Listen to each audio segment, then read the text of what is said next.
Hello, ladies and gentlemen. Thank you for joining me today on J Slay, Made in the USA, where we explore truth, expose deception, and inspire courage. Man, I got to get that out.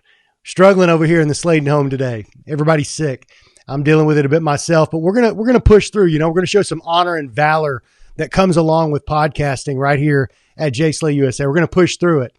Not quite like the guys we're going to talk about today, though. Man, those guys, whole nother level.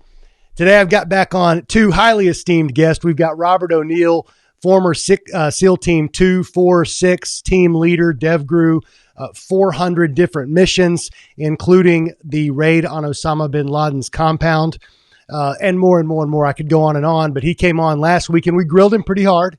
And I feel like the overall consensus was people that didn't know what to think coming into it, kind of still didn't quite know what to think. People that were already in the camp of, Rob is telling the truth on this issue and it is what it is. They dug in their heels more. And on the other side, people that were questioning the narrative found more reason to do so. So today is not to rehash all of that. Today is all about exploring really the past 20 years in special operations, specifically the SEAL team's history. And we're going to go way back to start today to Roberts Ridge. And this is a story. It's an untold story. And I'm so glad I have a chance to share that with you today. And we're going to break down sort of what happened, why it happened. And if there was, sorry, excuse me. And if there were any nefarious actions at play in terms of holding back the truth about what really happened. Then we're going to move on to the death of Job Price, who was one of Matt Cubbler's good friends. He believes, after he was called in to privately investigate, that it absolutely was not a suicide. And the big question is, if it was not a suicide, why? But we're also going to hear from Matt on his evidence. What does he have to prove and overturn the mainstream narrative and the powers that be saying this absolutely was a suicide? And why does it matter? And I don't mean that in a cold-hearted way, but after all this time, why does it matter? Is this connected to other issues?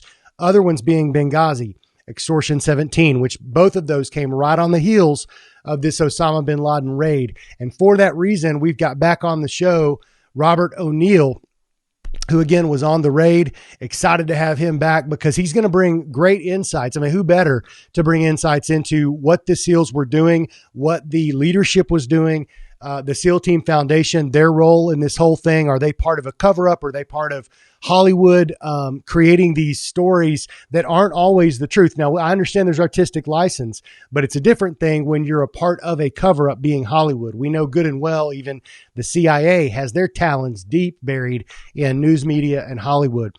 So I want to start this thing off because a lot of you guys don't know about Roberts Ridge, and it's time that you do. Because you, like Matt Cubbler said when he introduced this story to me, he said, Jeremy, when you watch the drone footage, even though it's at a great distance, you're way up in the sky looking down, try to watch this without shedding tears. And if you can, you're not human. And to be honest, he's right. I can't watch this thing without getting a lump in my throat. We're going to start right there, guys, with Roberts Ridge. I interviewed John Chapman. I interviewed his sister, who was the hero in this situation, got a Medal of Honor. So I'm going to play the beginning of that interview from last year to lead into this show. And then we're going to bring on Rob and Matt to break things down right after that. So enjoy this little clip here. Guys, today I've got a story that I'm very excited about bringing to you. It's an untold story, a story that should have been told long before the truth has finally come out. And it is another war story. It's about a military combat controller with the Air Force. And let me set this up for you real quick. So in the pre-dawn hours of March 4th, 2002, just below a 10,500 foot peak of a mountain in Afghanistan, there was a fierce battle going on. And there was a lot of Al-Qaeda fighters on top of this mountain, and Air Force combat controller John Chapman and a handful of Navy SEALs struggled to take that summit in a desperate bid to find a lost teammate. Now, Chapman, who was leading the charge, he was gravely wounded in the initial assault, and believing he was dead, the SEAL leader ordered a retreat. So he finally regained his consciousness all alone on top of this mountain and fought with the enemy that was closing in on all three sides. And he displayed incredible valor. But that video that shows this. A drone video was suppressed for years. And we find out later that his Medal of Honor that he received, the first airman to receive a Medal of Honor in 50 years, even that was being suppressed. And you ask yourself why. But I want to show you guys the actual drone footage with a narration explaining what you're watching. So have a look at this. Chapman, a U.S. Air Force combat controller, and the SEALs are attempting to rescue their lost teammate. You'll watch Chapman's heroic actions as he saves the lives of his entire SEAL team and then another 18 members of a quick reaction force, earning America's highest award, the Medal of Honor. Chapman and the SEALs exfil their MH-47 helicopter. John is the second individual to exit and immediately moves in the direction of the summit. He can be seen moving off to the right of the screen, alone. The team is taking heavy fire from every direction, as indicated by the arrows, as Chapman begins engaging targets. You can see spent cartridges ejecting from his M4. Chapman then begins closing with the enemy, forcing his way upslope in knee and thigh-deep snow. He is constantly under fire as he does this. Chapman's team leader begins to close on Chapman, following his trail through the snow. The dark mass above Chapman is a fortified bunker containing 2 enemy fighters, each armed with AK-47s, who are firing down on the team in the darkness. This bunker will come to be known as Bunker Number 1. To the left of the tree and Bunker 1 is another gray mass. This is a rock outcropping that came to be called the Boulder. Between Bunker 1 and this boulder can be seen the body of slain SEAL Neil Roberts, the man Chapman and the others are attempting to recover.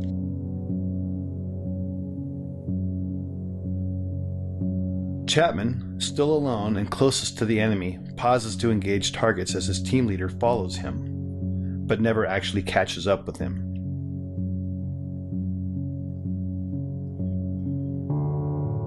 Chapman, on his own, now makes the decision to charge directly into the enemy bunker, despite withering point-blank fire.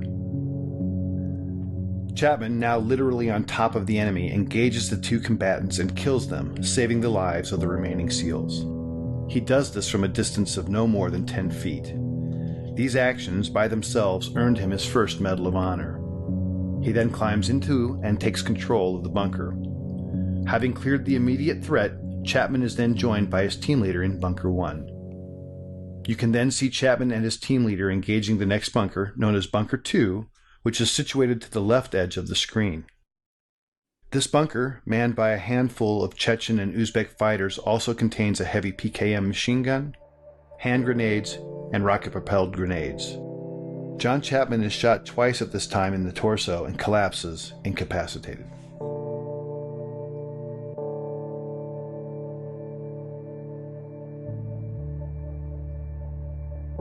You are now looking at a new angle, and at the left of the screen can be seen the 2-man fire team and team leader on top of the boulder. Just below it is Bunker 1 with the mortally wounded Chapman. One SEAL can be seen firing his modified M60 machine gun from the hip into Bunker 2 on the right side of the screen until he is struck by grenade shrapnel and tumbles 10 feet off the top of the boulder, collapsing at the feet of his team leader, thus setting off a chain of events that would lead to the SEALs abandoning Chapman on the summit.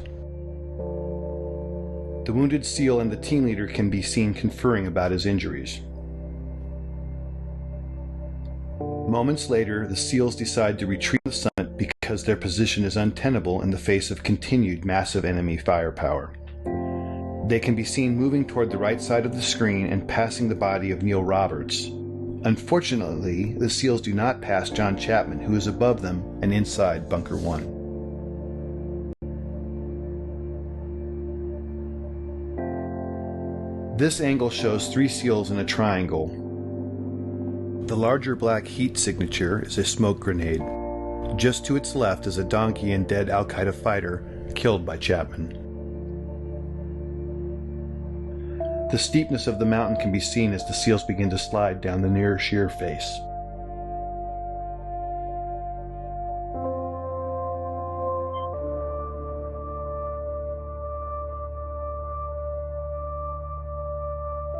The team leader, desperate for relief and now with 2 wounded teammates, asks for uncontrolled airstrikes from an orbiting Air Force AC-130 gunship. The impacts you see are from 105mm howitzer rounds being fired onto the ridgetop in order to save the remaining SEALs. Because neither the SEALs nor gunship know Chapman is alive, he is experiencing these detonations from his position. At approximately 5:20 in the morning, Chapman recovers and begins to engage the enemy. Bunker 1 is on the right side center of the screen and Bunker 2 to the left near the screen center. It will never be known what caused his incapacitation and recovery. Of the 2 rounds that originally wounded him, at least 1 was mortal, and at this time he is experiencing severe blood loss and shock. Despite that, he begins his one-man stand against 24 enemy combatants. During this time, Chapman initiates a series of radio calls, many of which are heard by a fellow combat controller and teammate of his and Delta Force operators on a nearby summit. Despite this combat controller's replies, Chapman never acknowledges whether because of damage to his equipment or himself will never be known. This new angle and footage shows Chapman at the top, identified by the green dot under the tree at Bunker 1. The lower center of the screen shows the first enemy fighter who is about to charge Chapman in the hopes of killing the American. The timestamp at the bottom shows it is now 6:05 in the morning and fully light. He's been fighting alone now for 40+ minutes and has received more gunshot and shrapnel wounds as a result of the fierce combat. This scene shows the second of several enemy charges. In this stunning display of determination and courage, Chapman can be seen fighting hand-to-hand with the fighter. In the larger screen display can be seen additional enemy moving on to the summit. But right now, John Chapman is fighting for his life. 6 minutes later, in this new shot, Chapman can hear another helicopter approaching the summit. He is in the bottom center of the screen underneath the tree and can be seen in the magnified inset box as he begins his desperate final stand to save the lives of the 18 men on the helicopter. The red dots are enemy fighters.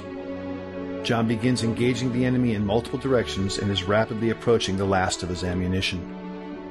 The helicopter contains a quick reaction force comprised of Rangers, pararescuemen, and another combat controller.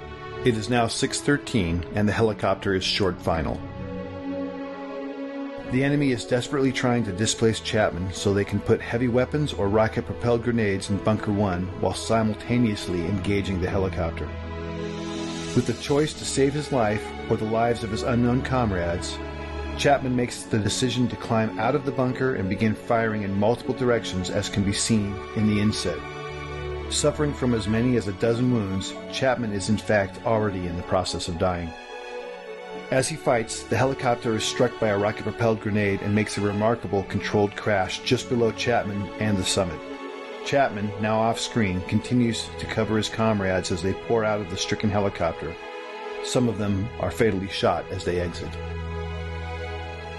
These images, with Chapman fighting the enemy at close quarter, are the last to show him alive and in this heroic act, thus qualifying for his second Medal of Honor. Ultimately, Chapman would expend all but the last few rounds of his ammunition, until, finally, after 16 bullet and shrapnel wounds, Chapman succumbs when he is shot through the heart. We will never know his final thoughts or words, but what we do know is his decisions and actions single-handedly saved the lives of 23 comrades. For more information about John Chapman's amazing story and the details about this mission, visit danschillingbooks.com or your favorite book retailer to obtain a copy of the Chronicle of His Life, Alone at Dawn. So guys, like I said, last year I had the honor of interviewing John Chapman's sister, Lori, and man, what an incredible interview. And you can see why the truth matters to the family. It's so important for them to get to the bottom of what happened. And thank God for that drone footage, which completely it gave him the honor that he deserved. And I believe it was President Trump that was able to award him the Medal of Honor posthumously, if that's the right way to say it. I'm probably saying that wrong. We're gathered together this afternoon to pay tribute to a fallen warrior, a great warrior, Technical Sergeant John Chapman, and to award him our nation's highest and most revered military honor. Would you all please join me in welcoming a wonderful family that I just met in the Oval Office, the Chapman family. Thank you. Please stand up. The President of the United States of America has awarded, in the name of Congress, the Medal of Honor posthumously to Technical Sergeant John A. Chapman, United States Air Force, for conspicuous gallantry and intrepidity at the risk of life above and beyond the call of duty. Well, gents, I already kind of gave you guys an intro before you came on. Yep. So relatively speaking, people are going to know who you are and what you're here to talk about today. But so guys, let's jump into it with like 10,000 foot level real quick. The truth, right? It matters. Like Lori Chapman, I was talking about my interview with her. I was honored to meet her, John Chapman's sister. And this stuff really matters to her. And Charles Strange, who lost his son Michael, Extortion 17, he feels like the government is being highly dishonest with him or just not giving an answer at all. And that crushes a parent whose son went out, fought and died for our nation and for the people of this nation. So to not get the truth, it's like what's really going on here? So I can see how it matters to them, and that's reason enough. But is there reason beyond that? And I'll open it up for either of you. Beyond just, we want the families to know what happened. Why does this matter, like as a country, for the people to know what happened? You can go, Rob. This matters for a number of reasons. Obviously, the Gold Star families are first and foremost, but also the American people. Where are they sending their men and women to fight? And Takur Ghar is a mountain in eastern Afghanistan where this went down, Operation Anaconda, and it was called Anaconda because they're trying to squeeze the remnants of Al-Qaeda. Because we're at a point of the war where there's not a lot of media around and you're kind of big boy rules. And people should know what guys like John Chapman are doing on those mountains, guys like Slab are doing on those mountains and what happens and when. But this is the first case of, because the combat itself, in my experience, is as simple as it sounds. It's what do the leaders who weren't there do after you're done with it?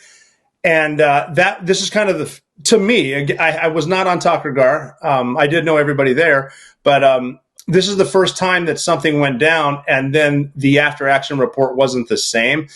And I mean, the sad truth is that's pretty common because, just from the bottom up, people will tell their boss what they want to hear to keep both of them out of trouble. The boss can't say something that he didn't hear, so he won't get in trouble, and I'm not going to get the guy next to me in trouble, whatever. And this one seemed like it kind of blew up a little bit too much, where they really tried to sweep a lot of this under the rug, everything from what happened on the mountain, what happened when the helo went down, what happened when the helo came back, the second one came back, and then you got randos out there just running around the mountain, bumping into people.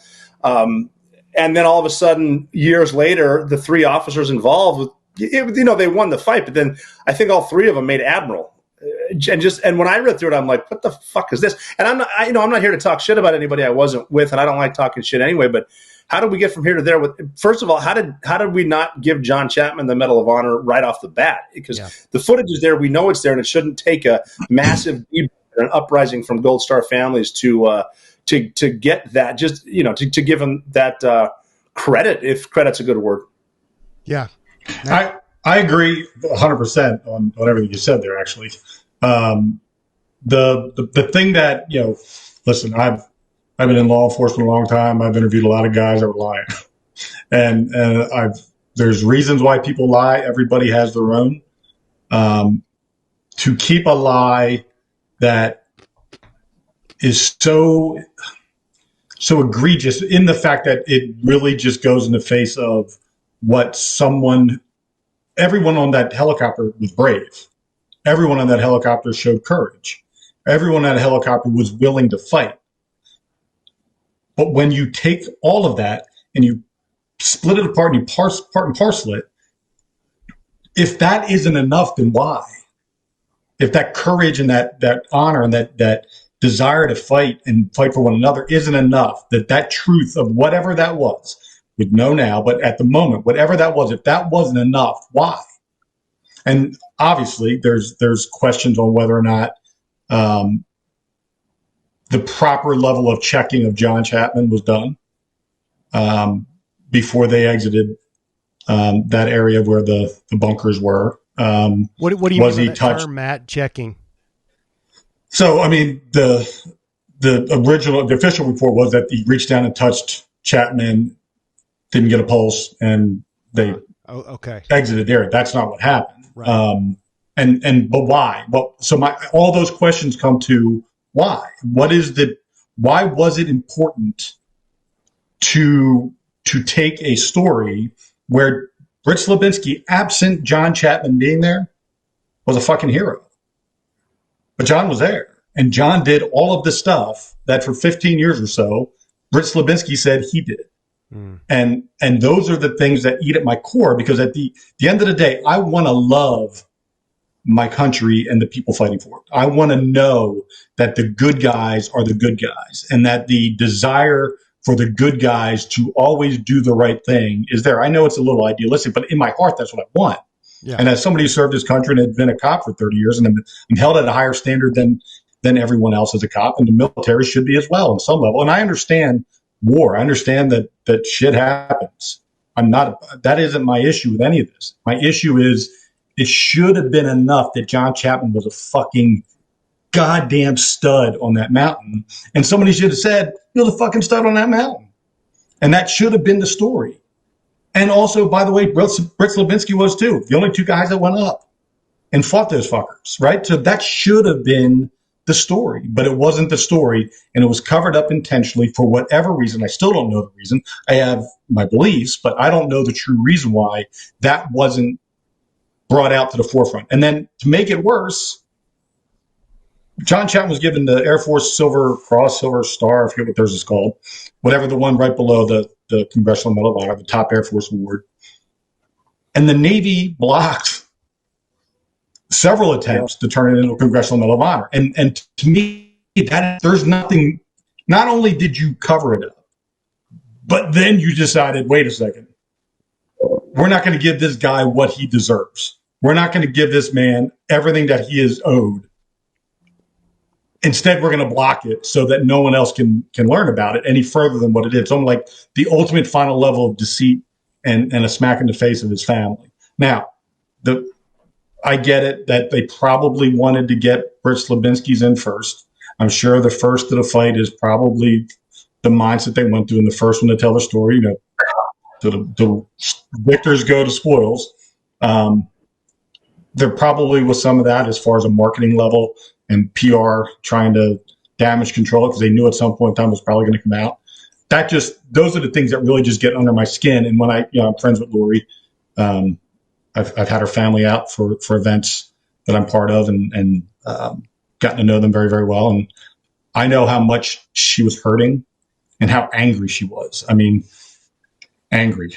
And I can only imagine that my brother died when I was 18 and obviously not in war or under any type of suspicious circumstances, but I was angry at God for taking my brother. I was angry at myself for not being able to stop it. And I understand that loss of a sibling. So I can only imagine what she was feeling. And then knowing that there was this cloak of secrecy and deceit around it. And then to finally get to the truth. Alone at Dawn is a great book. Everybody should get a copy of it. It hurts my soul when I hear about those things. Matt, I want to ask you one question before we go to Rob's thoughts on that. Do you feel that if the drone footage didn't exist, because it's one thing to say, okay, there's a pride with the SEALs and those particular special teams where they wanted Fritz Levinsky, if that's how you say his last name, to be honored first, whatever. It sucks and it's petty and stupid. Fine. But is it deeper than that, where they really wanted this covered up, where if the drone footage didn't exist, nobody would know about John Chapman's name, like other than people that knew him already? Well, yes. They knew immediately if there was the drone footage. The drone footage wasn't the point, the deciding factor. It was the being able to identify who's who in that drone footage that became and it wasn't until later on that technology was created where they can match up two different collections. One was a drone collection, one was a signal collection, and marry those two up to show who was who. So that's when drone footage was not the oh shit factor suppressed. I don't think so. I think it would have just shown blobs going up the hill. It wasn't Right. You couldn't tell who was who in the drone footage. There wasn't the technology and that's what I've been told from everybody involved in this, that it was the marrying of the technology between the signal collection of the emitters on the radios to the movements on the drone footage. So, Rob, did you hear anything different on that? No, I mean, the drone footage is obviously there real time, and they knew it existed. I really can't speak on why they would do a cover up. I don't think it's because they want to get one of the like the team leader Navy SEAL an award first. As Navy SEALs, we're really not that good at awarding each other because it's up the pipeline. It'll be more of a, well, you could get this, but I'm only going to put you in for this type thing. So I don't think that could have been it. And then just with the timing where it was, because I know Al Mack, the pilot of Razor 03, he's the one that was flying it when it got hit. And when Neil Roberts, I knew him, he fell out.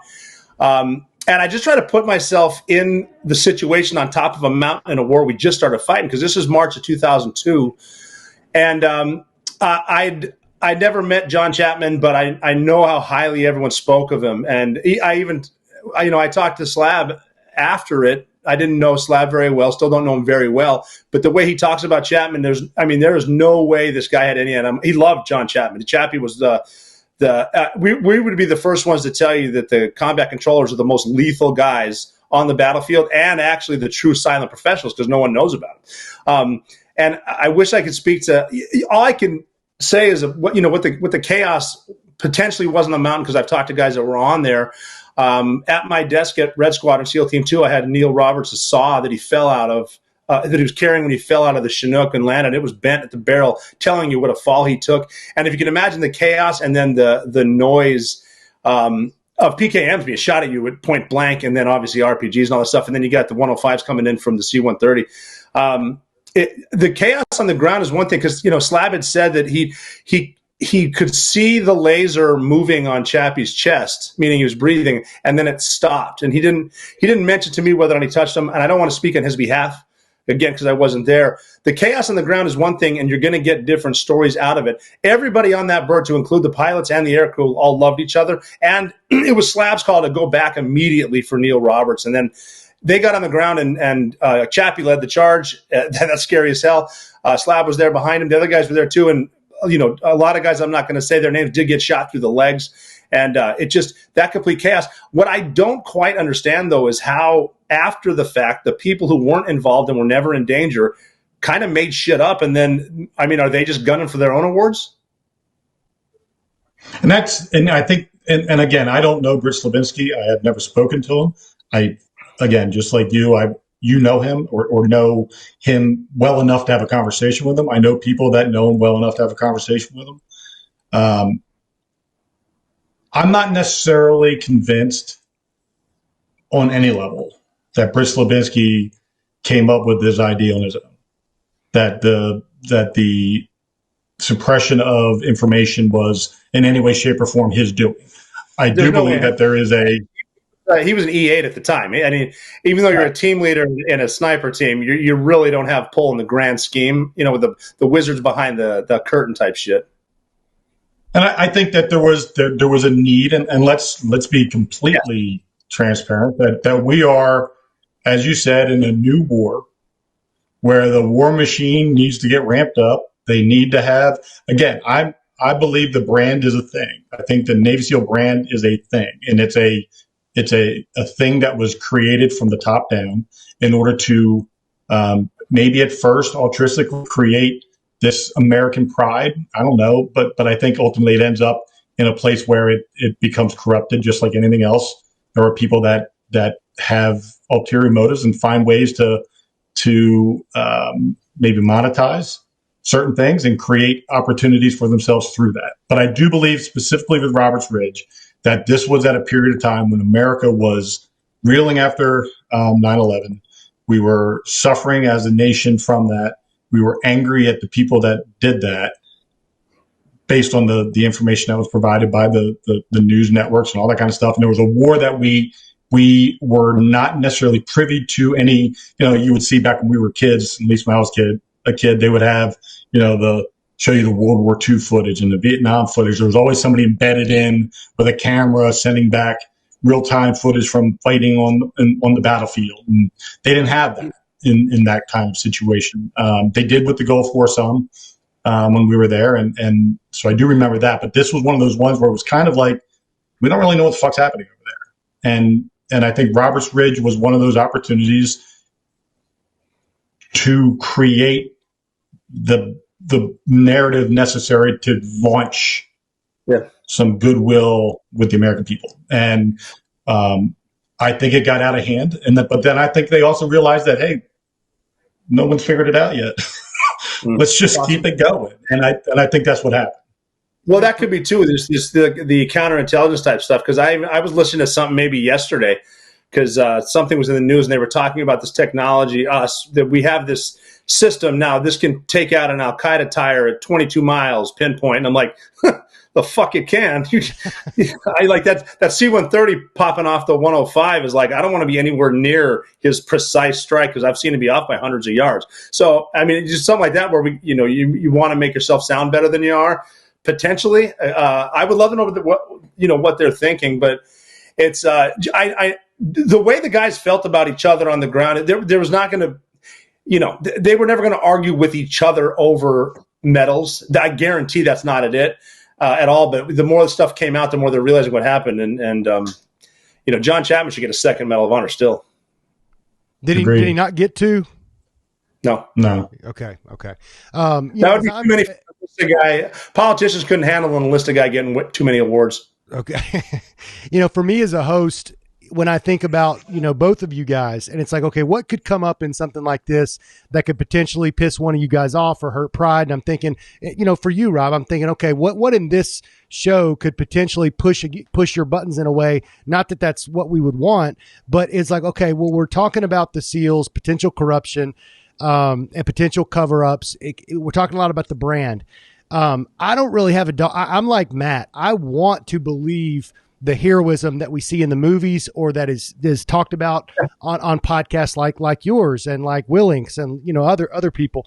But what I do know is Lori and Charles and all of them made the same point that Matt just made. They both on my show said repeatedly, the brand is a big thing, and they'll do, and obviously brands are going to try to protect themselves. I get that, but to a very unhealthy degree, even to a degree of corruption, they'll go down that path. So Matt, I say that kind of for you too. I don't want you to hold back in terms of because it's been said on my show multiple times by people who have lost loved ones. So if you've got something that you think they were trying to do there that you've not said before we move on to Job, say it, because now's the time to hash it out. No, I mean, I said it the last time when we were on that, I consider that the original sin, Robert. It was the one where I think they realized that there was a way to determine the narrative based on the lack of information and oversight, and that they can, they meaning the leadership within the Navy SEALs had the ability. And, at some point in time, I don't think today's necessarily the day to have that conversation about who they are. But I think we can certainly do that at some point. And if the show takes us there, then it should. But they have the ability to dictate narratives. Not every after action report is factual, and it's, we talked about that with you. So, yeah. There's a sculpting to many things. And even as a cop, I mean, there's plenty of instances, not necessarily, I'm not going to say me, but instances where I know that, maybe somebody got one or two extra in, that doesn't get in the report. That's just the reality of it. And I get that. But I think what we're seeing is Roberts Ridge was the beginning of an understanding that is possible. And I think from the possibility became the reality. And we can talk about Job in detail and some of the things that I believe he was privy to that typically in any other normal world outside of maybe a forward operating base in Afghanistan would wind up in criminal charges. And sometimes they don't. So, and I think, I don't think what Rich Levinsky did was criminal. I think it was immoral, and I don't think it was the right thing to do to keep quiet on. And I think he probably suffered some emotionally from that. But I don't believe that was his decision. I believe there was probably some decisions made above him to tell him that is the way we're going to hold this story, and you're just going to fucking do it. And from that became the pattern and the blueprint to do so. And I think that there has been many situations between 2002 and 2024 that we could easily go to, but I think we need to stay kind of on task with what we're trying to talk about today. Sure. And I said in the pre-show, we're going to talk about Roberts Ridge, which I think we've mostly done. That we're going to go to Job Price and Matt. Can I interject just for a second on the Roberts Ridge thing? Sure. So to answer part of the question with the powers that be, you were saying who's the they. If you ever seen a Bronze Star without a V, that's an administrative award. A Bronze Star with no V means you're the guy in the talk that put yourself in for a Bronze Star, but you can't get a V because you're not actually in combat. So that's part of the they, and those are the people that would potentially be telling operators to pipe down a little bit.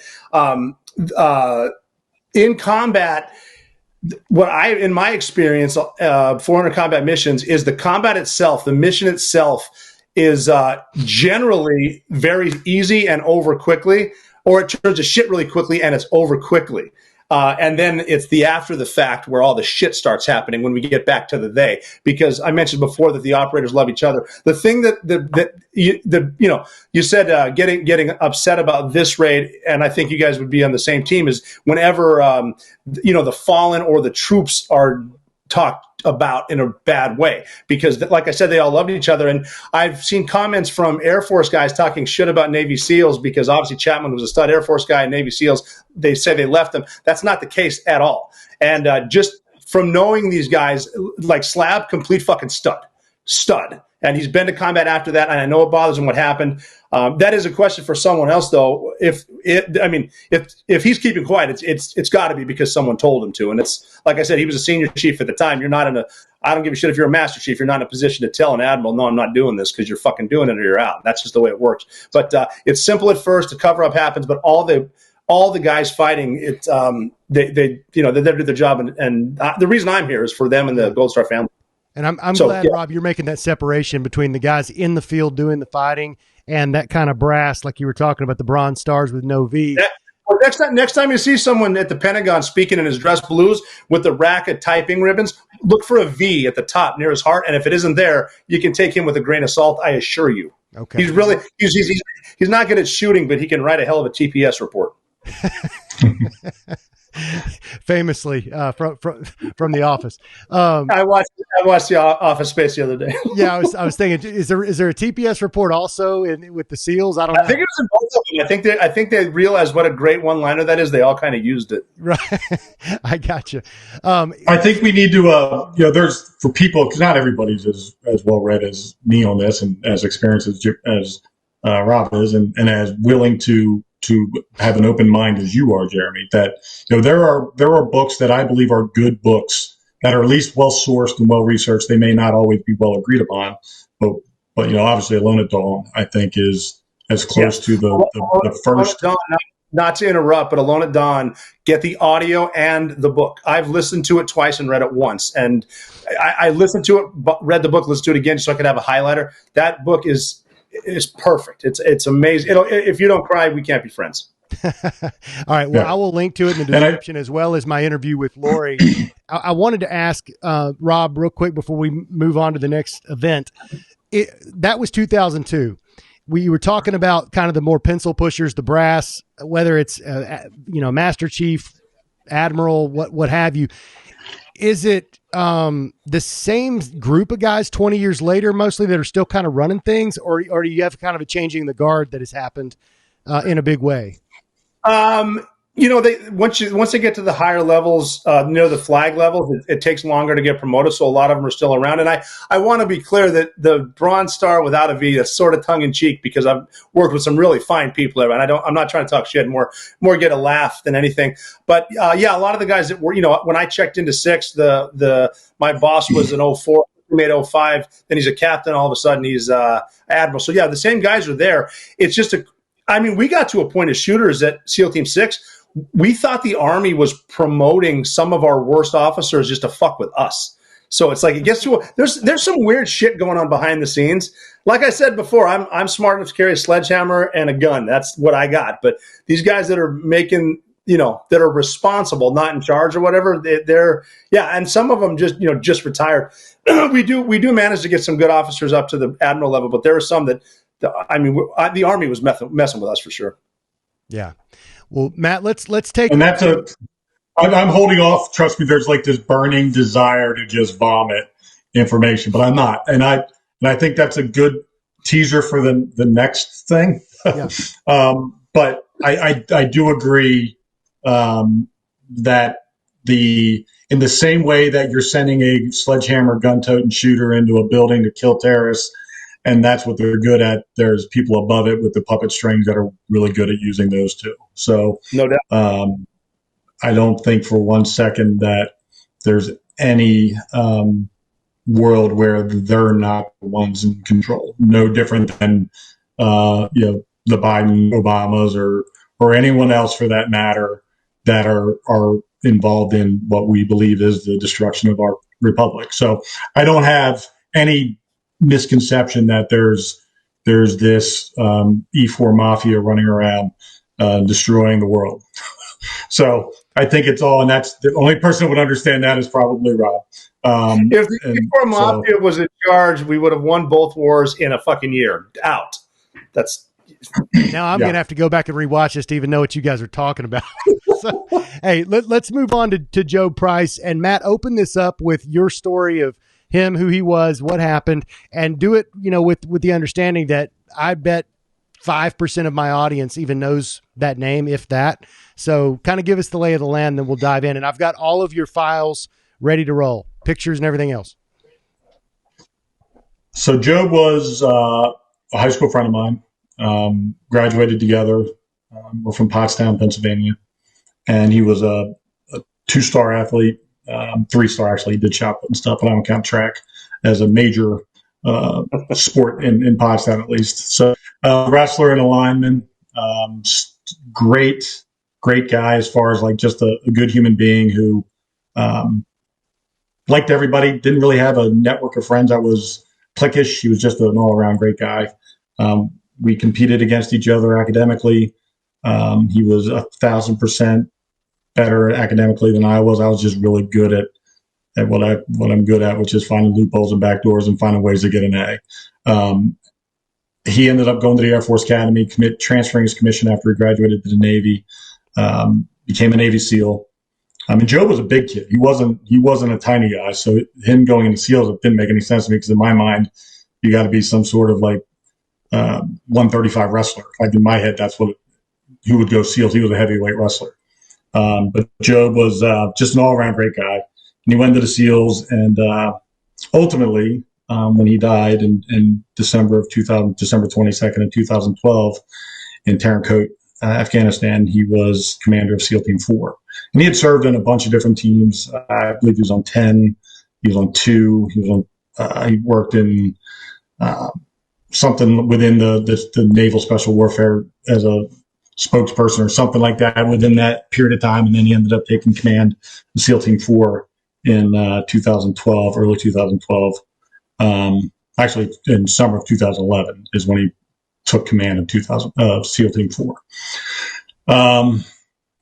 Job was a Boy Scout, and we talked about this a little bit in our last show, that he was a good guy. He was always going to do the right thing. He wasn't a guy that would ever do anything corrupt. If he's a guy, if he saw something, he'd say something.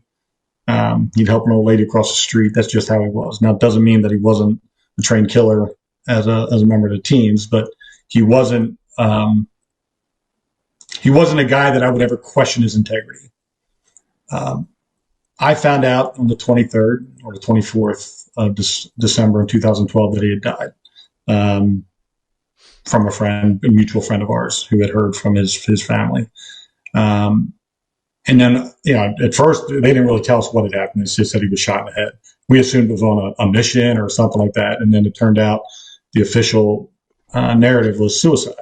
And that just everybody, every single person that's ever known Job that I've ever met would tell you that there's absolutely no way Job would ever commit suicide. It doesn't matter how bad anything got, how many things were weighing on him. There's absolutely no way Job Price would ever take that way out. And especially not when he was going to be rotating out. So it's not like he was there for a very long time. He was heading home, and it was Christmas time. At the time, he had a daughter who was, I would say, she was under 10. I don't know exactly how old she was back then, but probably 8 or 9 years old, that he loved immensely. And I just couldn't see him ever doing that. Fast forward till 2016, 17 time period. I'd never really put any effort into understanding what was going on. It's not really my place to go and pry and ask, are you sure he committed suicide? That's not just the conversation you have with his family. And so, Matt, when his family found out and you found out what happened officially, the official story, was it just a complete shock to everybody? Like, how could this be? Oh yeah, but then again, they didn't question at the time. They questioned in their brain, but they weren't like actively questioning what was going on immediately, because why would they? It's the Navy. Why would they lie? This whole why would anybody lie mindset is what you want to have. You don't want to believe that there's somebody telling you lies about something as important as how did your hero die, your loved one die.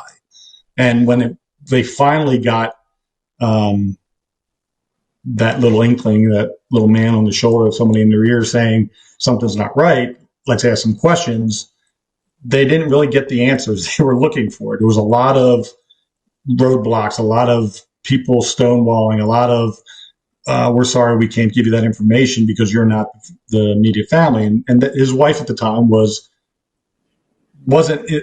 she's not, I don't think she was necessarily a door kicker by any stretch of the imagination. So I think she had to be prodded down that road, and she did get on board and start asking some questions, demanding some information, and wasn't getting the information she wanted. And so she and Job's sister and father asked me to take a look at his death. They gave me all the information that they were given from the Navy and from Army CID. I looked through everything. I read every statement. I looked at timelines. I looked at crime scene photos. I looked at the notes from the NCIS. I looked at the actions that were taken by members of his team prior to his death, after finding he was dead, and then after. And I concluded after all of that, and reading some independent, there was an independent autopsy done as well, which I provided to you, Jamie, as well. So I think I sent you some of the NCIS bullet points that they had. I sent you the autopsy from the Department of Navy. I believe it was Navy. It was done at Dover. Maybe it was an Air Force guy. I don't know who the actual autopsy was under.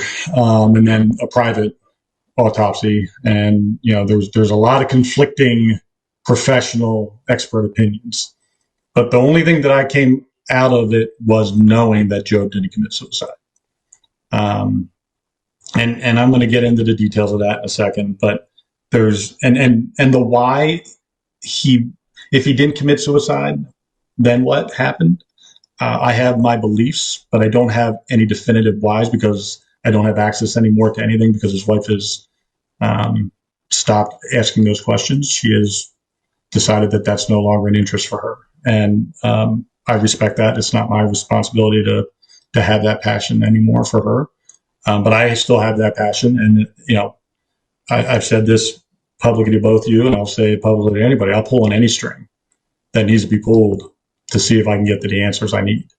And if that means naming names on things and saying names of leaders that are involved in things that I believe involved, I don't give a shit. I just want the answers that I need to create some sort of closure for his father, who's deathly ill, and his sister, who I care about deeply. So, and they both still are wanting the truth, wanting the pursuit. Oh, very much. Okay. Yeah, very much so. I got approval from her to post that one, give you that one picture.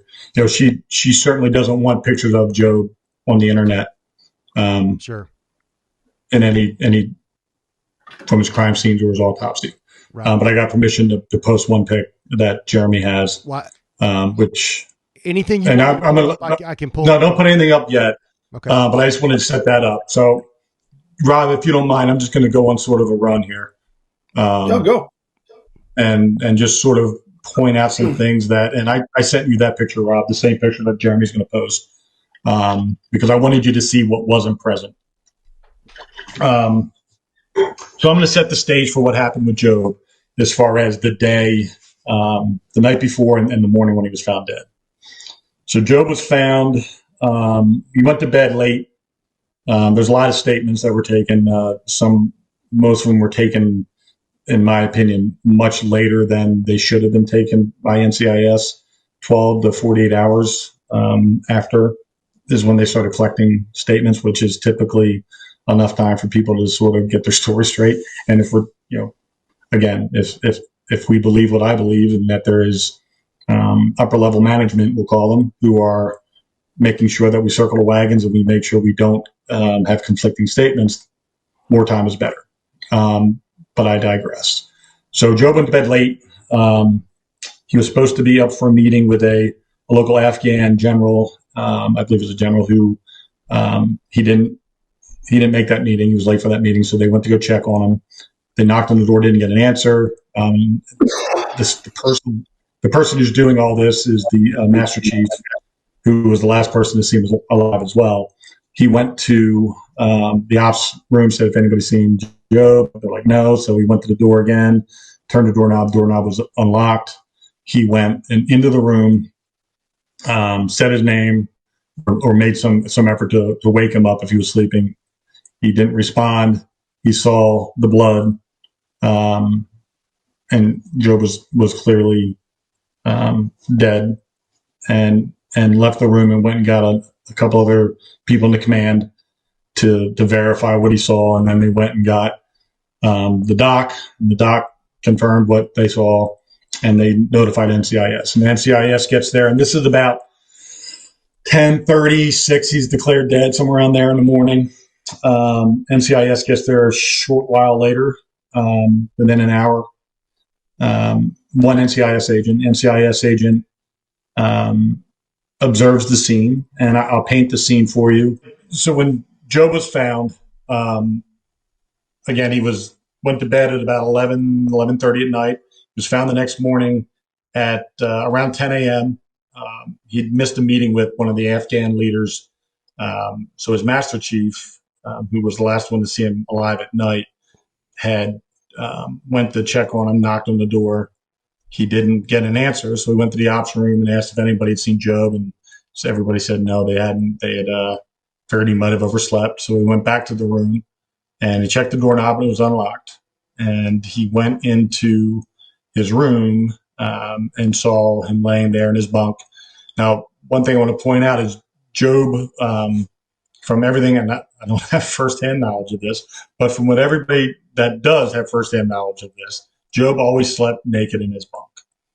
He was just a nude sleeper. He was found in the bunk with in his sleeping bag. His chest was exposed, unclothed, and he had a gunshot wound to his head, and he was bleeding and unresponsive. So the Master Chief left, went and got the command staff, the rest of the command staff. They came back and confirmed what he had found. And they had went and got the NCIS agent who was, I guess, on the base. He shows up a little bit later, probably within an hour and a half of the initial finding of Job. The doctor before that came in around, I think the time of death was like 10:35, 10:36, somewhere around there. NCIS shows up about an hour and a half later, and hour and a half later, and they determine the same thing, that Job's dead and this is a crime scene and we need to investigate it. The next part really is where my antennas went up. Job was left in the room. The NCIS agent locks the door to his room, and this is the type of building that Job was in. They call it a green mile, and it's a concrete and metal, like barracks, sleeping quarters kind of thing. And correct me if I'm wrong. If you're whispering, you can hear it down the hall. It's a very echoey kind of living environment. It's certainly not a privacy suite. So I've heard stories that people are talking dirty to their wives or girlfriends back home, and the guys are yelling down the hall to shut up because they can hear everything. So it's that kind of an environment. And I just want to set that stage first because what's going to transpire will make a little bit more sense. So the NCIS agent, the Master Chief leave the room. NCIS agent locks the door. And this was the first thing that really caught my eye. He gives the key to the crime scene to the Master Chief. And again, I'm not accusing the Master Chief of anything at this time.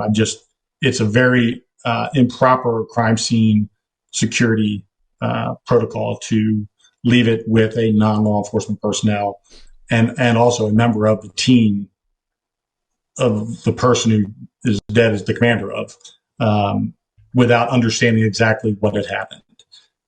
They may have assumed it was suicide based on the initial findings of Job's body, but at this point, there had been no definitive answer to that. So you treat it as if it's an unknown crime scene. So that was my first red flag. The second red flag is that for the next 7 to 8 hours, the room was left under the control of the Master Chief and anyone else that potentially could have had access to it, without any NCIS arriving on location until about 7 o'clock that night. So for the better part of a shift, an 8-hour shift, anything, and again, this is just from a crime scene security and crime scene integrity. You don't leave a crime scene once a crime scene is declared, you don't leave it. You don't lock the door and say, hey, I'm trusting you, don't go in here. Because anything potentially could have happened. I don't know what happened because there's nobody saying that they went into the room and altered any part of that crime scene or added anything to that crime scene or took anything from that crime scene. I don't know. But the reality is that in the 7 or 8 hour window, when no law enforcement personnel or investigative personnel were present, anything could have happened to that crime scene. Anything. So around 7 o'clock, the NCIS agents get there and they start processing the crime scene. Again, I explained Job slept naked. Job was naked in his bunk. From the chest up, you could see he was naked.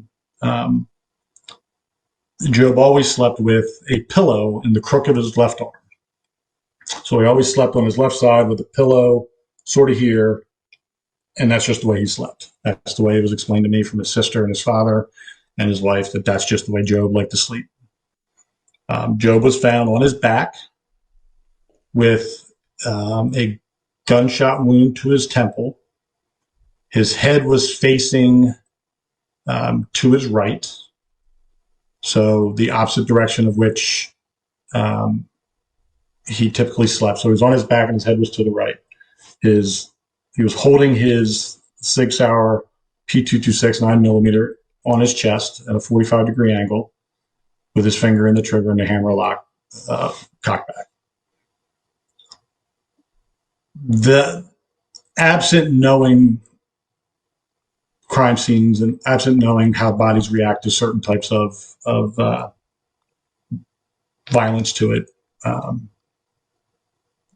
someone may think that what's wrong with that. Until you realize that the crime scene determined that the bullet was entered in from his right temple, through his left side of his head, through the pillow, one side of the pillow, through the other side of the pillow, through the mattress at about a 45-degree angle. So Job or whoever pulled the trigger, the firearm had to be up, and I'm going to move a little bit here, like this, and a downward angle. 45-degree angle. In order for that, in order for that round to penetrate and take the path it took, his elbow had to be in the air, the gun had to be pointing downward, and he had to be on his left side, laying on his left side. The second red flag for me was I've investigated hundreds of suicides. I've never seen anyone commit suicide while they were in their normal, typical sleeping position, in the sleeping or lack thereof clothing that they would typically sleep in. It's just, to me, I've never seen that before, and it just seemed very odd that why would, was it I kept asking myself, okay, would it be a last minute decision? Like, oh, fuck it, I'm just going to kill myself. Well, like, what would cause that to happen? Like, what would be the catalyst that would create that last minute fuck it decision? Because a lot of suicides might be last minute, but they've been thought about for a long time. And there's usually some sort of a method to the madness. This one didn't have a method to the madness. It just didn't make any sense to me. That was my first red flag. The second red flag of that specific piece of the crime scene was the manner by which he was found, which was on his back, his head facing the opposite direction from which the head had to be at, the position his head had to be in for the bullet to travel the way it traveled. How did his head end up facing the direction, his face the direction by which the firearm was deployed? And then the final piece was, I couldn't get to a place where the angle by which his arm was held and the elbow was at, and the being on his left side, to get it to where the gun could have possibly wound up in the position that it wound up in his hand at a 45-degree angle across his chest. There's not a lot of instances where firearms remain in the person's hand after it happens. It's a scientific thing that sometimes the muscles will contract upon the impact of the bullet in the brain, and the body has a sudden contraction. But the way that it ended up just seemed very staged in its specificity as far as where it was at across his chest. So those were some really big red flags for me. The biggest red flag for me was the lack of evidence that should have been present. And Jeremy, this would be a good time to put that picture up. Yeah. The lack of evidence on the bed and the walls around the bed where he was killed. Typically, in a suicide, now you got to remember his bed was up against the wall, and you'll see this in the photo. Job was, and it's a twin size bed. It's a typical cot. Job was in the middle of that bed, from left to right. If you're looking at the width of the bed, he was in the middle. Job's a big guy, 6'3", 200 some pounds. He's not a tiny man. He pretty much fills that bed, laying on his back. So the where you see blood there, the horizontal line with the lines running down of blood, that's from where the mattress was and where the blood pooled from his head against the wall there and drained down the wall under the bed. But typically there would be, because he was so close to the wall, proximity based on his body size and the width of that bed, he probably was 12 inches away from that wall, based on the angle which that round entered his head and where the gun would be in relationship to the wall. He would have had blowback, back splatter from the gases that when you put a gun up against your temple or any other object for that matter, there's a lot of pressure that builds up with the gas inside the gun itself. When the projectile comes out, that gas is emitted along with fire, but then there's also a return concussion of gas that then blows back things that were in Job's brain matter, blood, things of that nature, skull fragments would have been blown backwards. And with only a hand and an arm being in play here, if Job was by himself in his bed and he did commit suicide, there would have been blood splatter and fragments on that wall, based on the proximity of where he was at in relationship to that wall. And I don't see any of that. Now, I will add that there were specific photos taken of the wall. The east wall and the north wall. So the east wall is where that bloodline is, and the north wall obviously is where the headboard is. There were specific pictures taken, and I don't, I'm not trying to accuse anybody, but I guess I am, that NCIS somehow had that disc destroyed. So when Job's family requested those photos with a FOIA request, they were advised by the Department of Navy that those photos, the disc that those photos were on, was destroyed, and there was no copy of that disc.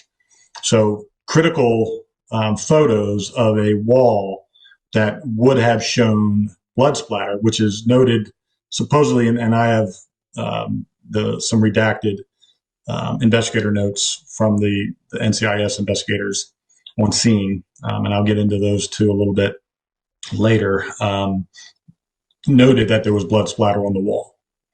However, I have no physical photos of any blood splatter.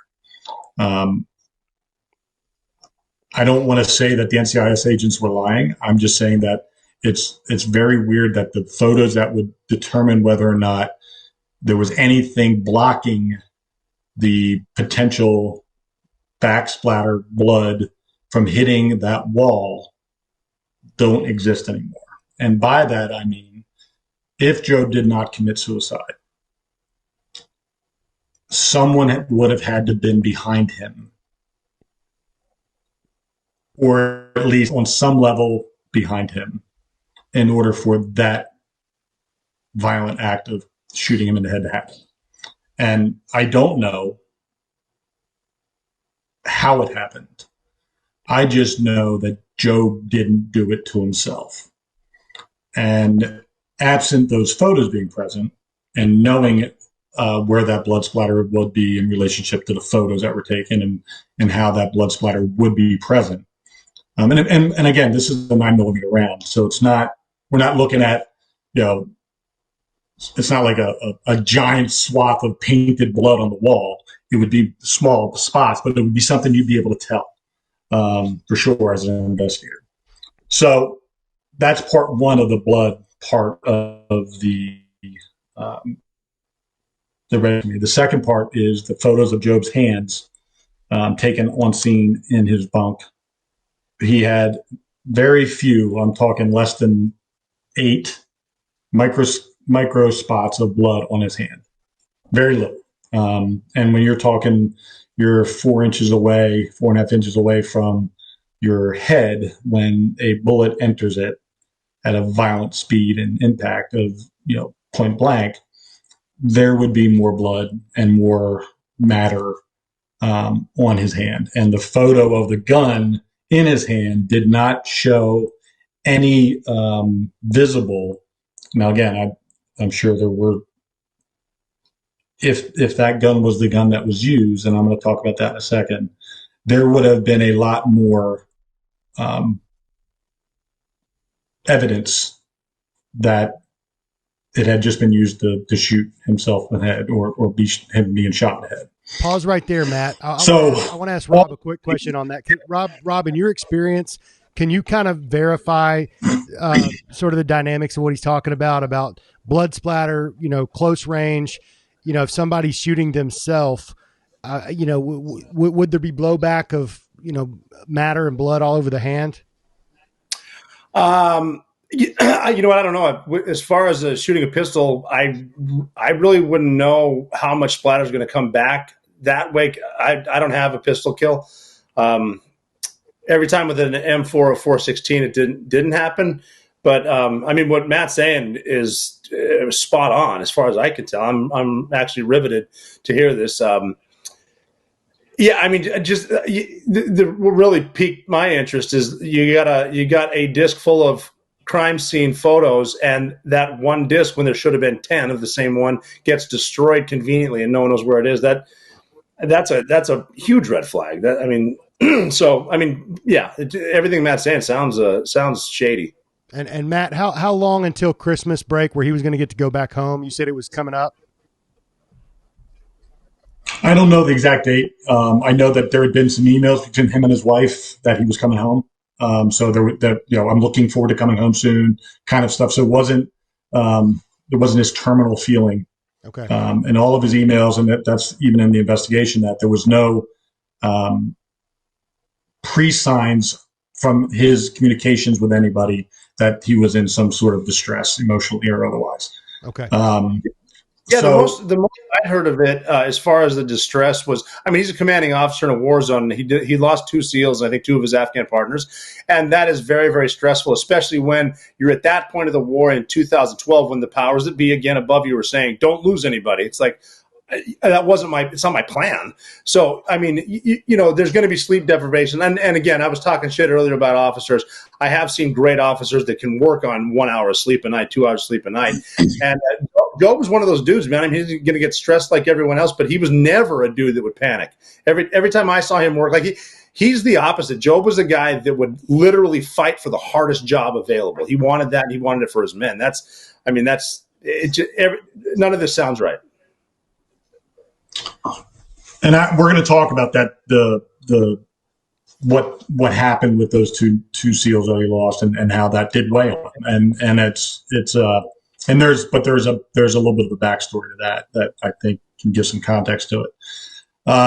So within the crime scene, we have the crime scene security issue, the 7-8 hours between NCIS agents being there and no law enforcement security holding that room secure, access to it from, whether or not I haven't interviewed the Master Chief. I don't know the Master Chief, and I don't know what his integrity and moral code is, but he could have been like, hey, let's go check on Job. Let's go look in this thing. Let's see if we can find anything. I don't know what's happening, because I can tell you what happened afterwards. That would lead me to believe that those 8 hours could have been suspect as far as entry into that room. So they process the crime scene. They find some drugs, some prescription drugs in there that had Job's name on it.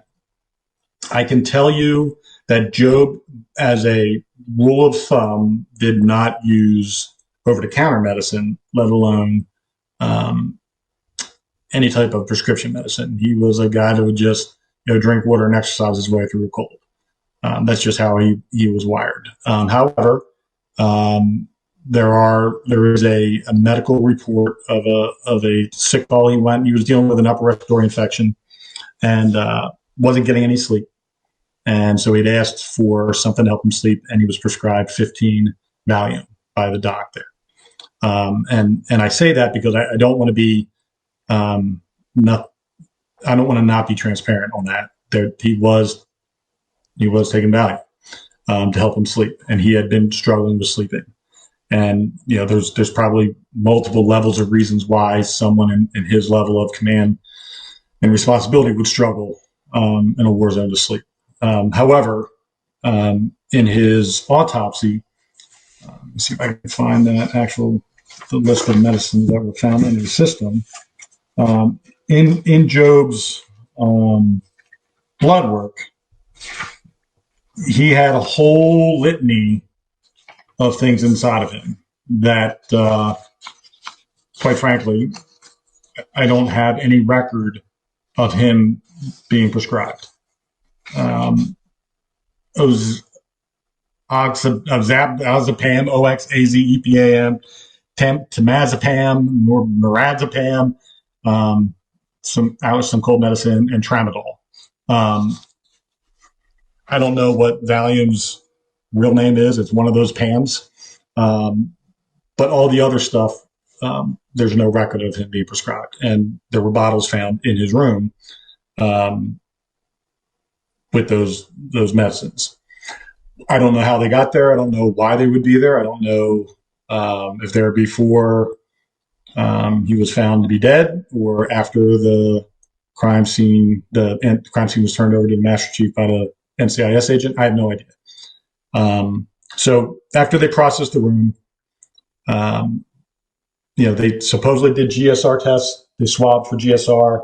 They swabbed for all the blood for DNA, things of that nature. However, there's never been a public report on any of those findings not in his book, his suicide book, they call it. Nothing. There's no report of those tests being run and what the results of those tests are. I've had people ask or try to get those reports. They've been shut down, which is suspect to me. Why wouldn't you want to take any level of kind of like the Reds thing, Rob? Why wouldn't you want to have all the cards on the table to prove once and for all what happened, and especially with Job. If there's any doubt that Job committed suicide, why wouldn't you want GSR to show that he had just fired a weapon? That's important. That's something we do in law enforcement all the time. GSR is vital to determining whether or not somebody committed a crime with a gun.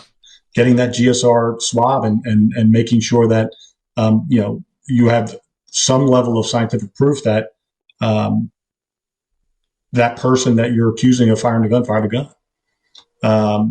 I think that lack of transparency with the results of those tests, if those tests were ever even run, or even if those swabs were ever even collected, based on the incompetence I've seen from this overall investigation from the NCIS agents, I'm not even 100% sure half of the things they wrote actually happened, because it was such a shitty job of either intentional obstruction or ineptitude by the investigating NCIS agents that it's mind-numbing to me that anybody could even maintain a job after that. If you are a trained investigator on any level, when you look at Job's investigation, you go, how is that person still employed? I digress, because that's really not the point of it. But it's important for me to point out, because there is so many layers to this story that have me scratching my head and should have people, when we're done having this conversation, go, what the fuck? Yeah. So they finish this their on-scene investigation. They collect everything. They photograph everything, supposedly, and they bag his hands. They do all the things they're supposed to do. And the NCIS agent tells the Master Chief, we're releasing his body to the corpsman, to the medical people. You and your team are not to touch the body. It's in his statement. It's in the statement from the NCIS agent. I'll read the exact statement to you. Hang tight 1 second.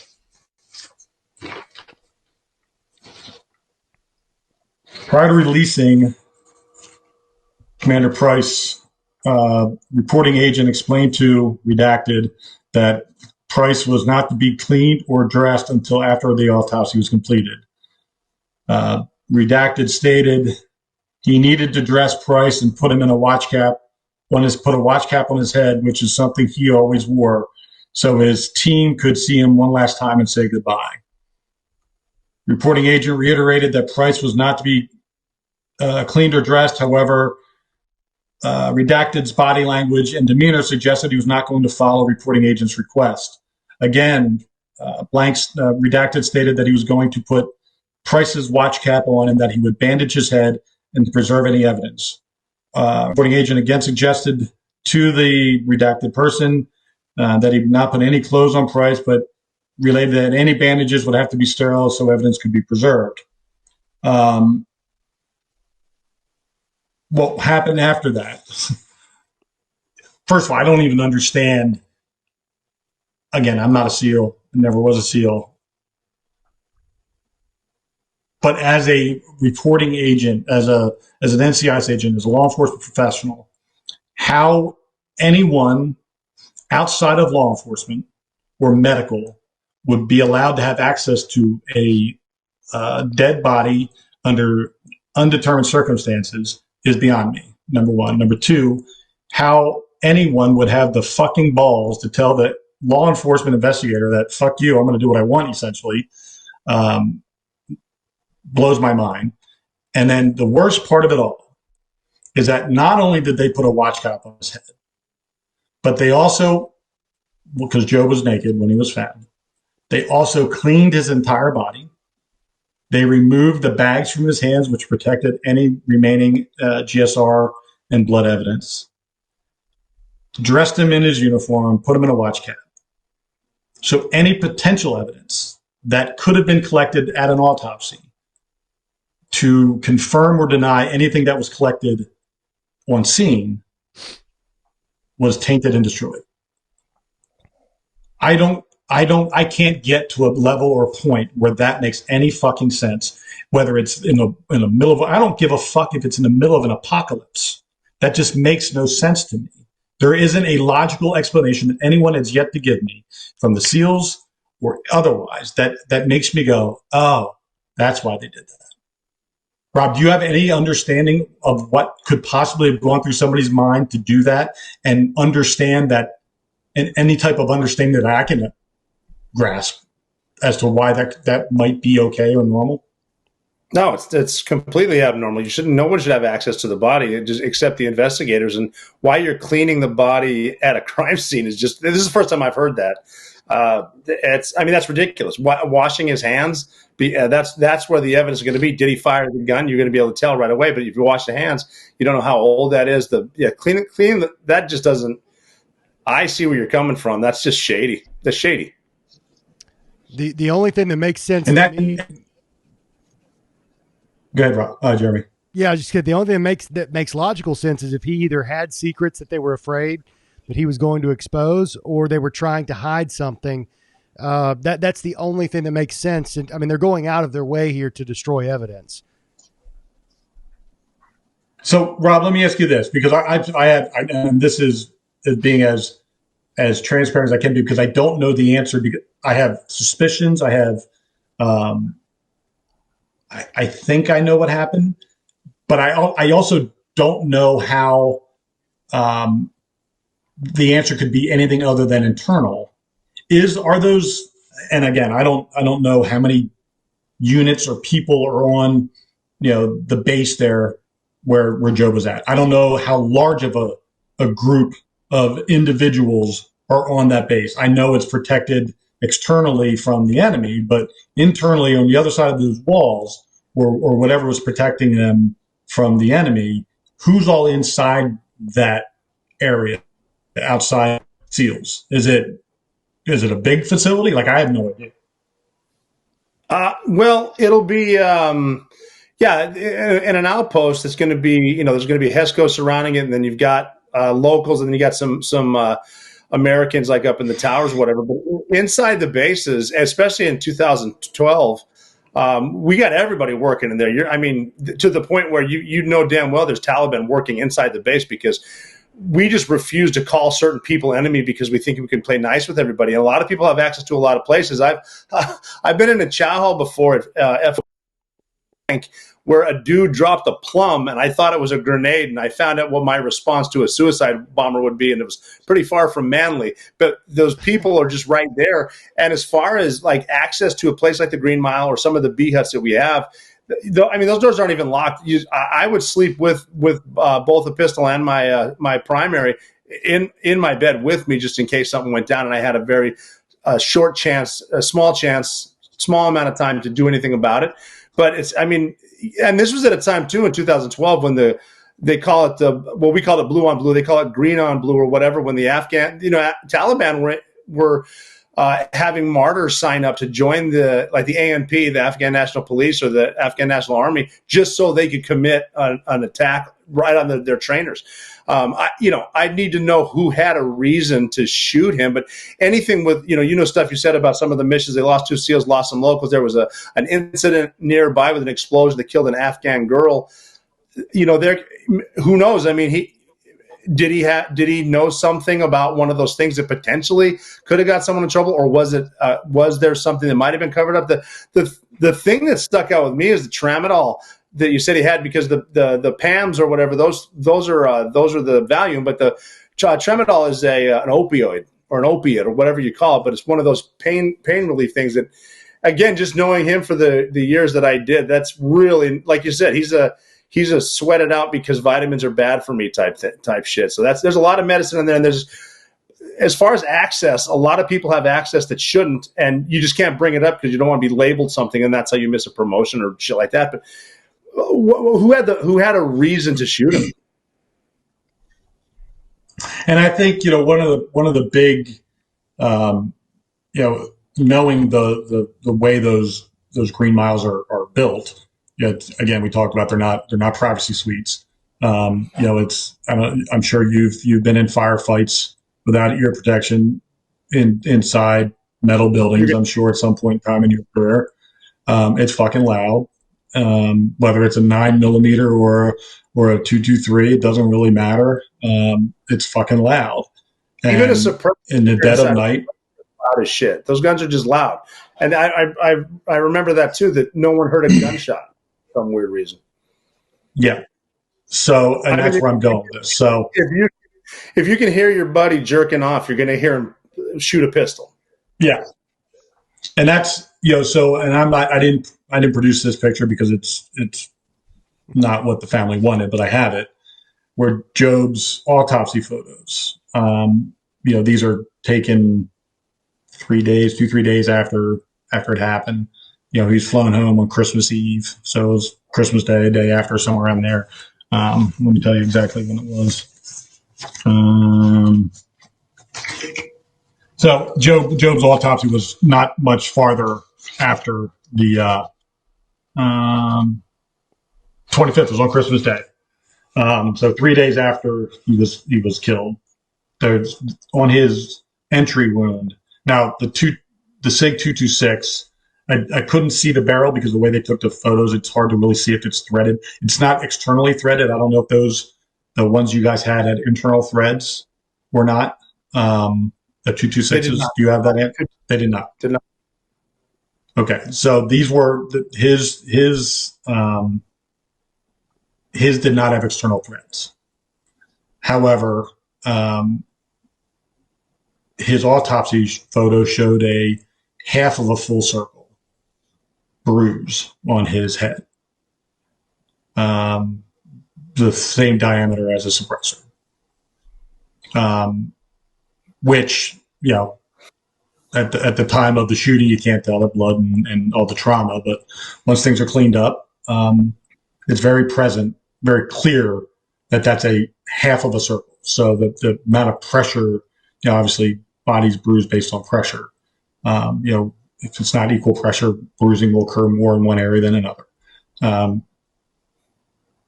I can't figure out how that happened. Based on the front end of a SIG 226, the business end is not the same size as a can on a suppressor. And I can't get to how that happened. So the only thing I can say is that it looks like there was a suppressor bruise on his head. And that would explain the lack of a report of gunfire. Now, we do have someone between 5 and 5:30 said they heard what sounded like pallets being dropped. They were right across from the mess hall. And they were always moving pallets around and stuff like that. So they thought it was pallets, but they said they smelled sulfur, but didn't think anything of it. And if you think of the report of a 9mm suppressed versus a 9mm unsuppressed, one sounds like a clap and the other sounds like a fucking explosion. Wood slapping down on the ground sounds like a clap, like a pallet. Not a gunshot does not sound like a pallet dropping on any descriptive level. So when I think about all of these things, and I think about the crime scene being compromised, the time in which the access to his room was available, and the drugs that are in his system that weren't prescribed, and all of the things with the bullets and the guns and the angles and the blood splatter and everything, nothing says Job killed himself other than what the report says. And for me, I only care about the truth, the factual truth, because everybody says, oh, it's my truth, your truth. Everybody's truth's a little bit different. Fine. I want factual truth. And I want to know what happened so that his dad can die peacefully. And that that I can feel like I've done the thing that I promised that I would do. That his family can have that, and his friends. I mean, there's deep, deep sadness still to this day with all of his close friends. And I wasn't Job's best friend. There's plenty of people that were way closer to Job than me, and they hurt. They hurt from this. They're all broken from it, and they all don't believe it, but they all don't know how to get the answers. And I'm just the one out of all the people that knew Job that had the ability to understand what could and should have been, and then has the ability to take information that's being provided to me and pull on strings and see which ones take me to what place. And all I want is for his death to be ruled correctly a homicide. And I don't know if it was one of his guys. I don't know if it was another team's guys, because we talked about those two guys, Cantor and Evers, that were killed, that were on Job's team. Job was brought in on SEAL Team 2 with Mike Hayes, who was commander of SEAL Team 2. They had a really bad deployment, and they were having some real issues with detainees dying and being beat up badly by SEALs. And some Army Special Forces guys made some complaints that there was some Army, I don't know if they're Special Forces, but some Army personnel were making complaints that the SEALs really, really going to town and killed this guy unnecessarily. And Job was brought in as part of the, I don't want to say the court martial, but the early stages of that investigation as an outside party to look into it. And then from that, there was also some reports that there was chatter coming in that there was going to be some retaliation from the locals. And Job was never brought in on that information. And it is believed that in part that what happened with Cantor and Evers could be a result of that desire to have retribution for what was going on with those SEALs on SEAL Team 2 and the detainee. There's other reports of other things, but I don't have direct any paperwork that shows it on any level. I do have some statements from military personnel, Army people talking about what the SEALs had done, their statements. And, I don't know if that was the beginning of what Job was part of and saw. And I don't know if that carried over to him. I don't know those answers. I do know that nothing makes sense, that if that semicircle on the side of his head is a suppressor, that is kind of limits the potential people on the base that might have the ability to access a suppressor on a 9mm gun. And there's absolutely no ballistics, and I didn't mention this either, on top of the GSR and the blood evidence data, there's no ballistic data. Mm-hmm. So the casing and the round that they found, the round was in the most obscure place you could possibly. The angle where it was shot takes it away from his body on a 45-degree angle towards the center of the room. It was found under his bunk behind a Pelican case. He had Pelican cases all underneath his bunk. And the bullet was found in the blood pool that would fall where the wall, you saw that blood on the wall, where the mattress met the wall. The bullet was found in that blood. I don't know how it got there. I can't figure out a path by which that bullet traveled to get there. I can tell you where it could go anywhere else other than there, away from there, in the opposite direction, but I can't tell you how it got there. And there's no ballistics on any of those, on that round that was fired. Matt, outside there's no answers. Outside of your own podcast, has his story ever been told publicly like this on a podcast before, other than yours? No, not that I know of. There was a 2015, I think, New York Times story that was more of Job was just a sad SEAL who killed himself piece. It wasn't. It was not there was no investigative journalist to it. It was more of how do I get my story read by probably some liberal journalist who wanted to write a story. There wasn't anything. There was no meat on that bone. Yeah.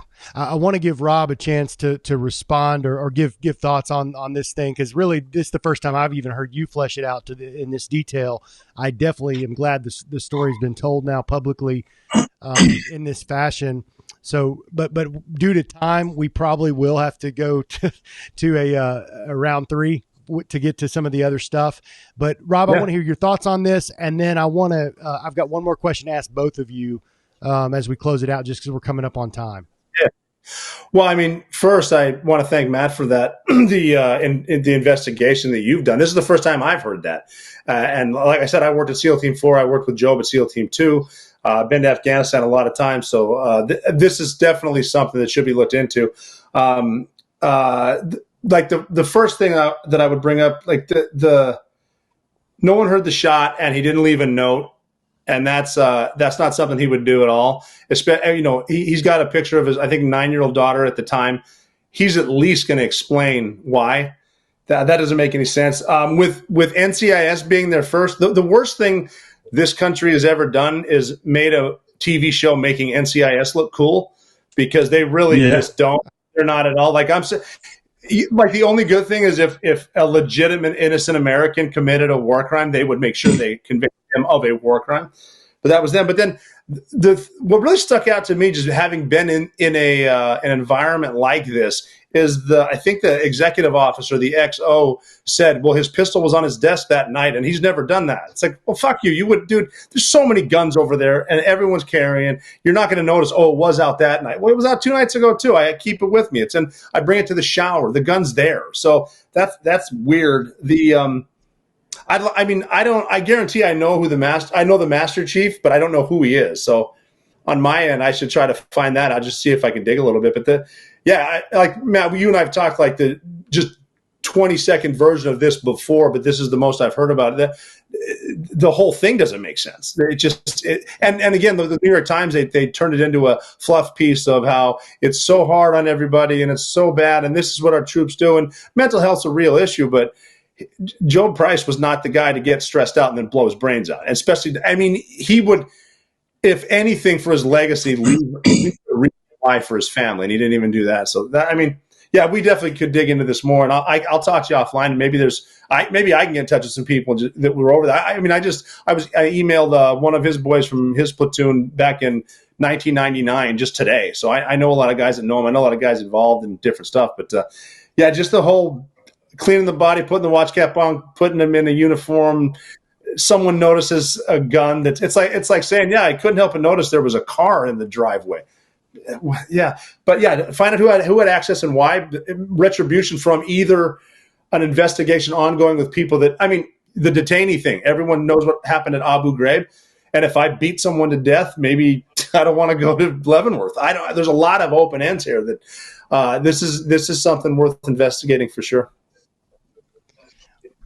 Joe was 6 months from retiring, from vesting his pension. He's 6 months from 20 years. So I mean, it's not like that. There's you don't understand the level of financial security that comes with that 20-year mark as a spouse, and also there's layers that just don't make sense.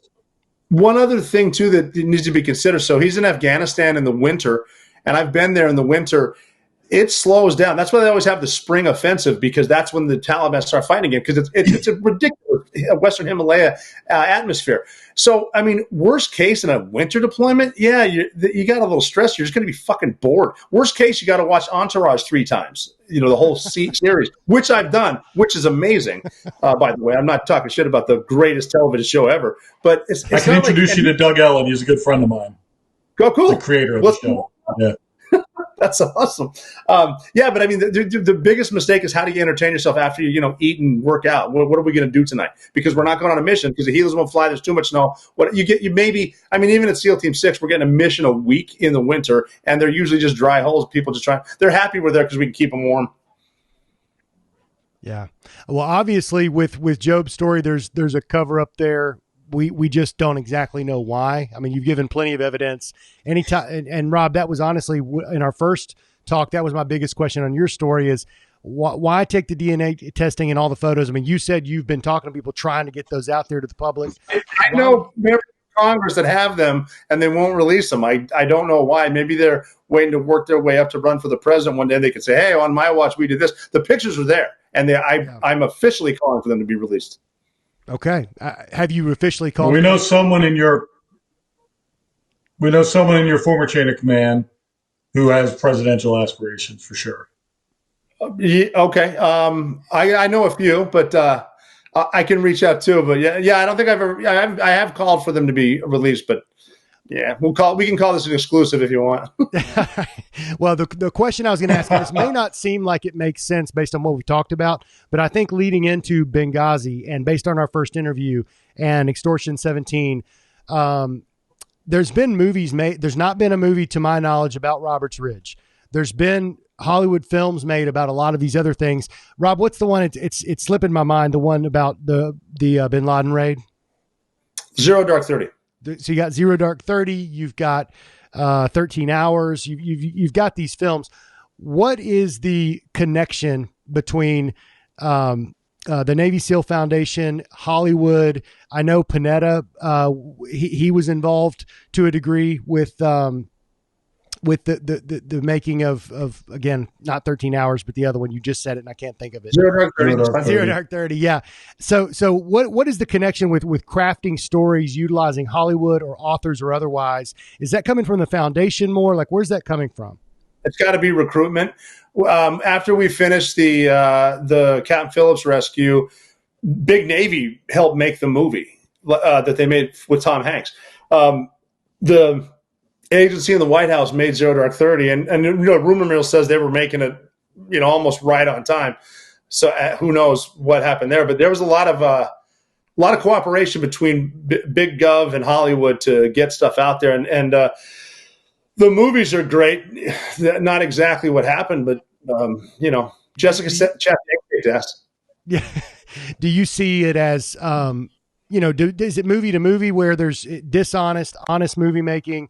Obviously people are going to take artistic license and meet their quota for the amount of, genders and all that crap. But at the end of the day, like, do you see it as a good thing to help, like it tell the story to the American public, or are they taking advantage of the American people? And I want both of you guys to answer this. I would say that it's a good thing, as long I like it to be the truth, or at least mostly the truth, because it is war's big business, and we need people in the military. So the recruiting, I don't have a problem with that at all. It always just seems like it's the higher level people that aren't really involved that get pissed at guys like me if I write a book. But admirals can do it all the time. The enlisted guy better not, type shit. But if we can get the truth and a good story out, there's nothing wrong with it. Even when Biden said SEAL Team 6 killed Bin Laden, I don't have a problem with that. I don't mind that Al Qaeda knows we got a group of dudes that'll come fucking kill you. That's fine with me. Yeah, I know Charles Strange had a big problem with it. I know Charlie really well. We had a problem with which movie? With Biden coming out and saying that, like he pins a lot of the blame on what happened on Biden making it. He's like the SEAL teams were supposed to be, those silent operatives that weren't well known, and now all of a sudden they're on the map. I'm going off what Charles said, not that's all I've known. Yeah, no, Charlie's just salt of the earth. I love the guy. Complete blue collar American. I love the guy. It was shocking at first. You got to figure, we get done with the raid, take the body to two spots. We know the Seabees are going to have whiskey and pizza and showers. So we finish with the shower, light a cigar, and all of a sudden you check your email and SEAL Team 6 is plastered all over every damn media outlet. That was sort of a first for us. We got some credit for Phillips, but then SEAL Team 6, because of Joe Biden said it. He shouldn't have done it that way, but he had a gaffe, if you can imagine, and all of a sudden the word's out. Yeah. I understand what. Yeah, coming from the intel world, I'm not necessarily. I guess on some level, I understand it. In the age, there was how many years? Two decades between wars, right? You had Grenada in '89 and the Gulf War, but before that, there wasn't anything going on. So there wasn't a whole lot of conflict and great war stories going on publicly that helped with creating the need for more. So I do understand that on some level, but I think again with everything since Roberts Ridge, I believe what could have been a good thing got turned into something that became a pocket lining operation that allowed for manipulation of facts and truth to be the driver behind the recruiting solution.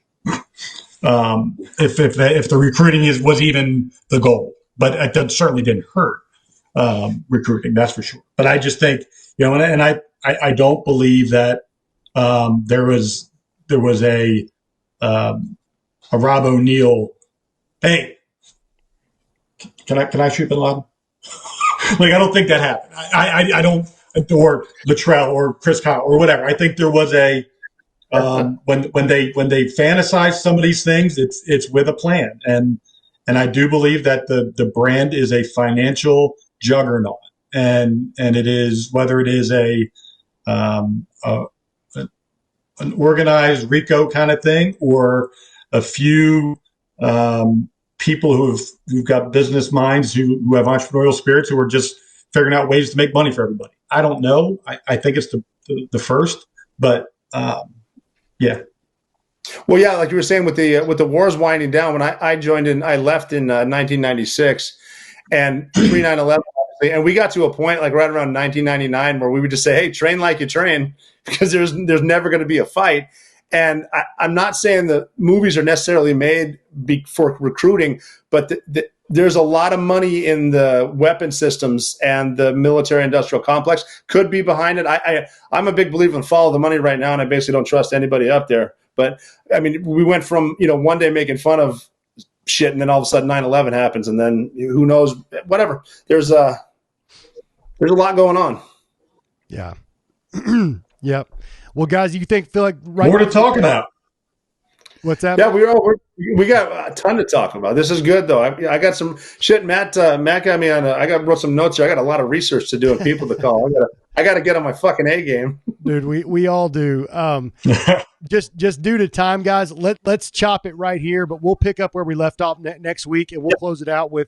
Or we don't have to close anything out, but we can go through Benghazi, Extortion 17. Because again, from the time that I brought you on, Rob and Matt, for the first interview, I said, I'm trying to tie these dots together, because in my mind, it's like, okay, when you're you got a kid and you're telling your little kid, hey, when you tell a lie, you're going to either A, have to come out with the truth, or a lie begets another lie, and another lie, it grows, because you got to keep this thing going. So a lot of this stuff that doesn't make sense, if you can figure out one, you can kind of figure out the next one. That's what my hope is with all of this. Yeah, me too. And again, too, like the truth is simple to remember. That's right. Yeah, it's always the easiest thing. So, well, guys, thank you. Anything that you guys talked about, I'll put the links in the description. Guys, follow Rob's podcast, The Operator. And you can also follow you on Instagram. Where's your main spot, man? I know Instagram, you got a big following. I got a following. It's at Mchooyah. So that's MCHOOYAH. And I made that before my name leaked, because I wanted a fake name so I could say the F word. I said, I'm an Irish Mick, and we say Hooyah Bud, so I'm Mchooyah. And I had 7 followers, and then I went to sleep. My name leaked overnight, and I've got like 25,000. It's like, shit, I'm Mchooyah. So, but that account is restricted, so I'd recommend following at The Operator Podcast on Instagram. That's the one that we don't talk shit. We just do podcasts. Yeah, very good. Well, guys, thanks again. I will be talking to you guys next week. We'll get in touch. We'll make it happen. And, yeah, thank you for a great discussion, guys. I really appreciate it. Thanks, guys. Appreciate it. All right. Talk to you soon. Thank you.